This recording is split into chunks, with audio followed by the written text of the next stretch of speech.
فلمی ڈائری میں خوش آمدید۔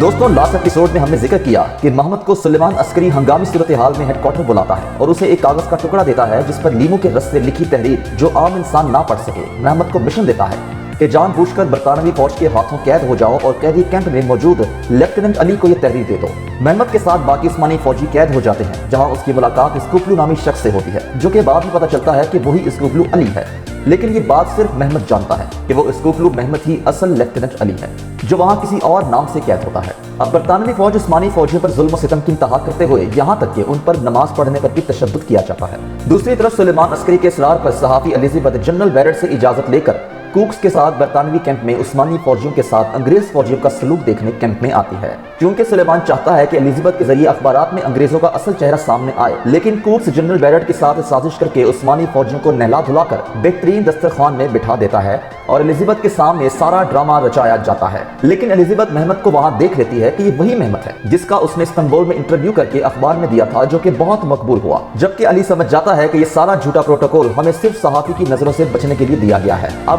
آگے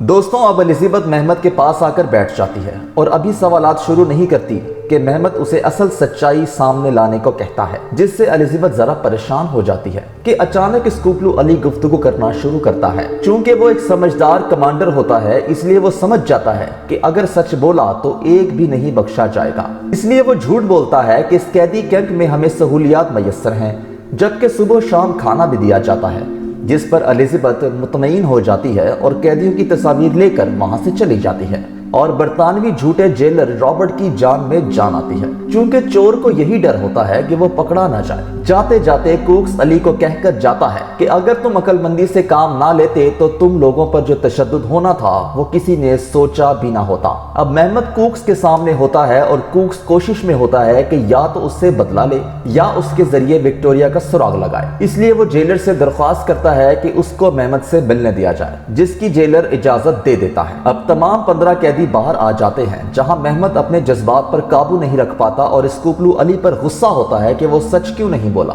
اگر بول دیتا تو انگریزوں کا چہرہ بے نقاب ہوتا۔ پھر اسکوپلو سے سمجھاتا ہے کہ یہ راستہ یہاں سے فرار ہونے کا نہیں ہے، اس وقت ضرورت ہے کہ انہی کا جاسوس بن کر ان کو دھوکہ دینا۔ پھر اسکوپلو علی محمد سے کوکس کی کہانی پوچھتا ہے۔ محمد اسے سارا واقعہ بتاتا ہے کہ اس نے مقابلے میں کوکس کی جاسوس وکٹوریا کو پکڑا تھا، چونکہ اب عثمانی فوجیوں کے پاس قید ہے، جس کے بعد علی کہتا ہے کہ یہ کوکس بندہ خطرناک ہے، وہ تمہیں بلوا سکتا ہے، اس لیے ہوشیار رہنا۔ ابھی وہ یہ کہتا ہی ہے کہ ایک فوجی واقعی محمد کو اندر لے جاتا ہے۔ اس سے اندازہ ہوتا ہے کہ علی ایک واقعی ذہین اور دور اندیش کمانڈر ہے۔ اب کوکس محمد سے سوالات کرتا ہے کہ وہ سلیمان عسکری کا خاص بندہ ہے۔ محمد کوشش کرتا ہے کہ اس کے سامنے کی پول نہ کھلے، لیکن کوکس ایک بہت شاطر اور ذہین شخص دکھایا گیا ہے جو کہ سمجھ جاتا ہے کہ محمد سلیمان کا خاص بندہ ہے۔ کوکس فوراً جیلر رابرٹ کے پاس جاتا ہے اور اس کو کہتا ہے کہ محمد کو آزاد کر کے وکٹوریا کو آزاد کروا دیا جائے، لیکن رابرٹ اس کو طنز کرتا ہے کہ تم اپنی محبوبہ کو بچانے کے لیے یہ سب کر رہے ہو تو میں تمہیں اس کی اجازت نہیں دوں گا،